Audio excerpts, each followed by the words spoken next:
പ്രിയ പ്രേക്ഷകരെ, ഈ മുങ്ങി മരണങ്ങളുമായി ബന്ധപ്പെട്ട് മറ്റൊരു കാര്യം കൂടി സൂചിപ്പിക്കാനുള്ളത്, അതായത് ഈ സംസ്ഥാനത്തെ ദുരന്തങ്ങൾക്ക് ദുരന്ത സ്വഭാവത്തിൻ്റെ അടിസ്ഥാനത്തിൽ പല കാറ്റഗറികളിൽ ഉൾപ്പെടുത്താറുണ്ട് എന്നതാണ്. അതിൽ തന്നെ സവിശേഷ ദുരന്തത്തിൻ്റെ പട്ടികയിലേക്ക് മുങ്ങി മരണങ്ങളെ കൂടി ഉൾപ്പെടുത്തണം എന്ന ആവശ്യം ശക്തമാണ്. അത് പരിഗണിക്കാം എന്നാണ് മുഖ്യമന്ത്രി പറയുന്നത് എങ്കിൽ പോലും ഇപ്പോഴും ആ പട്ടികയിൽ ഇടം ലഭിച്ചിട്ടില്ല എന്നതാണ്. എന്തുകൊണ്ടാണ് ഇങ്ങനെ ഒരു ആവശ്യം ശക്തമാകുന്നത് എന്നതുകൂടി നമുക്കൊന്ന് പരിശോധിക്കാം. അതായത് ഇപ്പോൾ തന്നെ നമുക്കറിയാം, ഈ തിരുവനന്തപുരത്ത് കടലിൽ പോയവർ അവർ മുങ്ങി മരണപ്പെട്ടിട്ടുണ്ടോ എന്നതുൾപ്പെടെയുള്ള സംശയങ്ങൾ നിലനിൽക്കുകയാണ്. മരണം സ്ഥിരീകരിക്കേണ്ട ഒരു സാഹചര്യമുണ്ട്. അവർക്ക് വേണ്ടിയുള്ള തെരച്ചിലൊക്കെ നടക്കുന്ന പശ്ചാത്തലമുണ്ട്. ഇവിടെ ഈ മുങ്ങി മരണത്തെ സവിശേഷ ദുരന്തമായി പ്രഖ്യാപിച്ച സംസ്ഥാനത്തിന് ദുരന്ത നിവാരണ ഫണ്ടുണ്ട് എന്ന് നമുക്കറിയാം. ആ ദുരന്ത നിവാരണ ഫണ്ടിൽ നിന്ന് ഈ മുങ്ങി മരണപ്പെട്ടവരുടെ കുടുംബാംഗങ്ങൾക്ക് 4 ലക്ഷം രൂപ വരെ സഹായധനം ലഭിക്കും, ഇതിനെ സവിശേഷ ദുരന്തമായി പ്രഖ്യാപിച്ചാൽ എന്നതാണ് എടുത്തു പറയേണ്ടത്. അതോടൊപ്പം തന്നെ ഇപ്പോൾ നമുക്കറിയാം, നമ്മുടെ കുട്ടികൾക്ക് വിദ്യാഭ്യാസത്തിൻ്റെ ഭാഗമായി നീന്തൽ പരിശീലനം പോലെയൊന്നും നൽകാറില്ല. അതേസമയം ഈ സവിശേഷ ദുരന്തമായി പ്രഖ്യാപിക്കുകയാണ് എങ്കിൽ അതിനുവേണ്ടിയും തുക മാറ്റിവെക്കാൻ നമുക്ക് സാധിക്കും എന്നത് മാത്രമല്ല, സ്കൂളുകൾ, പ്രാദേശികമായ ഇടങ്ങൾ ഒക്കെ പരിഗണിച്ചുകൊണ്ട് അങ്ങനെ പ്രത്യേകമായ പരിശീലനം പ്രാദേശിക തലത്തിലും കുട്ടികൾക്കുമൊക്കെ നൽകാൻ ഇതിലൂടെ സാധിക്കും. സൗജന്യമായി തന്നെ ആ ഫണ്ട് ഉപയോഗിച്ചുകൊണ്ട് ഇപ്പോൾ നമുക്കറിയാം, സംസ്ഥാനത്ത് നിരവധിയായ കുട്ടികൾ നീന്തൽ പഠിക്കുന്നുണ്ട്. അത് പലപ്പോഴും പണം നൽകിക്കൊണ്ട് നീന്തൽ പരിശീലകരെ ചുമതലപ്പെടുത്തിക്കൊണ്ടാണ് പലപ്പോഴും നീന്തൽ പരിശീലനം ലഭിക്കുന്നത്. പക്ഷേ സാധാരണക്കാരുടെ മക്കൾക്കൊക്കെ അത് അപ്രാപ്യമാണ് എന്നതുകൊണ്ടാണ് ഈ പ്രത്യേക ദുരന്തം അല്ലെങ്കിൽ സവിശേഷ ദുരന്തമായി പ്രഖ്യാപിച്ചാൽ അതിനുള്ള സാധ്യതകളും വർദ്ധിക്കും എന്ന് പറയേണ്ടത്. മറ്റൊന്ന്, ഈ അപകട സാധ്യത മേഖലകൾ, അതിപ്പോൾ ഏത് ജലാശയവുമാകട്ടെ അവിടെ അപകട സാധ്യതയുണ്ട് എന്ന് കണ്ടെത്തിയാൽ സ്വാഭാവികമായും ആ ഇടങ്ങൾ പ്രത്യേകമായി വേലി കെട്ടിത്തിരിക്കാൻ ഈ ഫണ്ട് നമുക്ക് ഉപയോഗിക്കാൻ സാധിക്കും എന്നുള്ളതാണ്. അതോടൊപ്പം തന്നെ പലയിടങ്ങളിലും അപകടമുണ്ടാകുന്നത് അവിടങ്ങളിൽ കൃത്യമായ മുന്നറിയിപ്പ് സംവിധാനങ്ങളില്ല എന്നതുകൊണ്ടാണ്.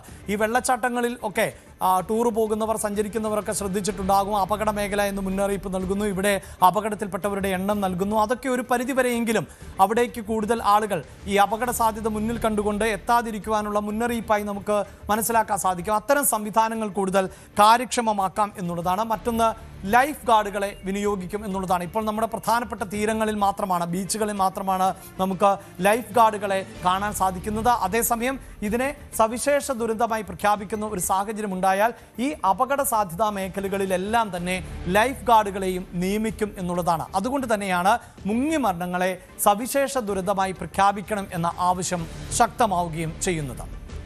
ഇതോടൊപ്പം തന്നെ നമ്മൾ ഈ വാർത്തയുടെ വിശദാംശങ്ങൾ ശേഖരിച്ചത് പ്രത്യേകിച്ച് തീരദേശങ്ങളിൽ ഉണ്ടാകുന്ന അപകട മരണങ്ങളുമായി ബന്ധപ്പെട്ടാണ് എങ്കിൽ കഴിഞ്ഞ ദിവസവും സൂചിപ്പിച്ചതാണ്, ഈ മഴക്കാലം ശക്തമായതോടുകൂടി തീരപ്രദേശങ്ങൾ അവിടെ അപകട സാധ്യത വർദ്ധിക്കുന്നു എന്നുള്ളത്. ഇത് കാസർഗോഡ് തീരപ്രദേശവും അവിടെ വ്യാപകമായി റോഡ് ഉൾപ്പെടെ ഈ കടൽക്ഷോഭത്തിൽ നഷ്ടപ്പെടുന്ന ഒരു സാഹചര്യം കൂടിയുണ്ട്. ഇനി KV ബൈജുവിൻ്റെ റിപ്പോർട്ടിലേക്കാണ്.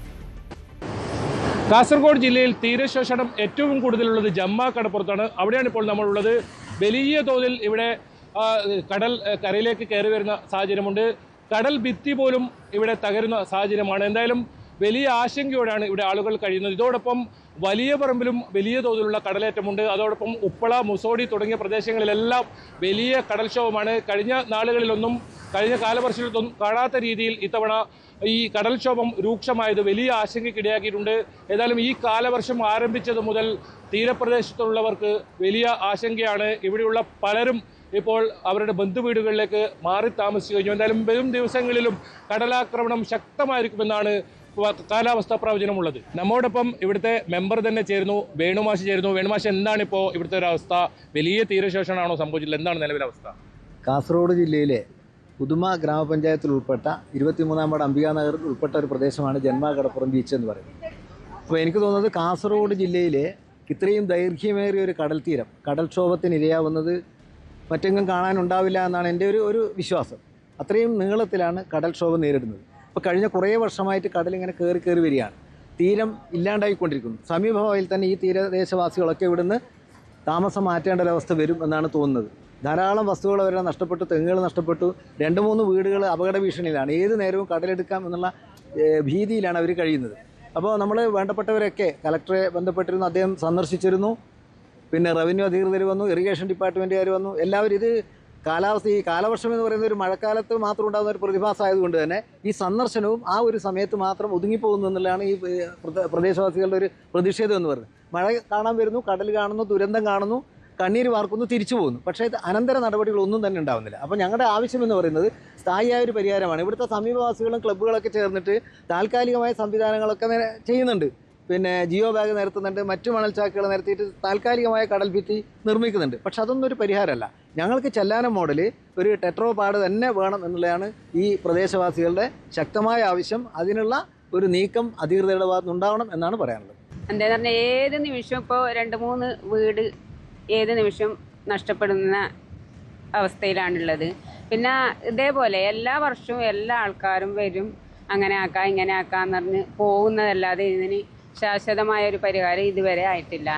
ഇനിയും ഇങ്ങനെ ഈ മെല്ലെപ്പോക്ക് തുടർന്നാൽ ആൾക്കാരുടെ ജീവന് അത് ഭീഷണിയായിട്ട് മാറും. ചുരുങ്ങി ഒരു 300 മീറ്റർ ഉള്ള ഉണ്ടായിരുന്നു മുമ്പേ കടപ്പുറം തെങ്ങ് ഉണ്ടായത്. അതിനപ്പുറം കാറ്റാടി മരം, അതിനപ്പുറം നമ്മൾ ഈ തേങ്ങ കൊപ്പറെല്ലാം ആക്കിയെന്ന സ്ഥലം അതിനപ്പുറമായിരുന്നു. അതെല്ലാം കടലിൽ പോയി. പിന്നെ 2009-10 കടൽ ഭിത്തി വന്നു. അതിന് മെയിൻ്റനൻസ് വന്നില്ല. ഒരു പ്രാവശ്യം വന്നതേ ഉള്ളൂ. മെയിൻ്റനൻസ് വന്നിരുന്നെങ്കിൽ ഇങ്ങനെ ആട്ടിയില്ലായിരുന്നു. മെയിൻ്റനൻസ് വന്നില്ല. അതിൽ പിന്നെ ഇതാണ് അവസ്ഥ എല്ലാ കൊല്ലവും. ഇപ്പോൾ ഈ റോഡ് നിൽക്കാൻ വേണ്ടി നമ്മൾ കയ്യിൽ നിന്ന് പൈസ എടുത്തിട്ട് നാട്ടിൽ പിരിവാക്കിയിട്ട് ഈ റോഡിന് ഇപ്പോൾ കല്ലിട്ടൊക്കെ നിൽക്കുന്നത്. അല്ലെങ്കിൽ റോഡ് നമുക്ക് വേറെ വഴിയില്ല, ഒറ്റ വഴിയല്ല, ഈ വഴി മാത്രമേ വേറെ വഴിയില്ല. ഇത് പോയി കഴിഞ്ഞാൽ നമ്മൾ ആകെ മുട്ടിയെന്ന് പറയാം. എന്ത് ചെയ്യാൻ? എല്ലാ കൊല്ലം ഉദ്യോഗസ്ഥന്മാർ പോകുന്നു ചെയ്യാം എന്ന് പറയുന്നതല്ലാതെ ഒരു മാറ്റം വരുന്നില്ല. എന്തായാലും വലിയ ആശങ്കയോടാണ് ഇവിടെയുള്ള ആളുകളൊക്കെ കഴിയുന്നത്. ഏത് സമയത്തും ഇവരുടെ വീടുകൾ കടലെടുക്കുമെന്ന ഒരവസ്ഥ. പല വീടുകളിലും കടലാക്രമണ ഭീഷണിയാണ്. നേരത്തെ നിരവധി വീടുകളാണ് തീരപ്രദേശങ്ങളിലെല്ലാം കടലെടുത്തത്. ഏതായാലും വരും ദിവസങ്ങളിലും ശക്തമായ മഴയുണ്ടാകും. അത് ഏറ്റവും കൂടുതൽ കാസർഗോഡ് ജില്ലയിൽ ബാധിച്ചിരിക്കുന്നത് തീരദേശവാസികളെ തന്നെയാണ്. കാസർഗോഡ് നിന്നും KV ബൈജു, ന്യൂസ് 18. കൂടുതൽ വാർത്തകൾക്ക് news 18 Keralam YouTube channel subscribe ചെയ്യുക.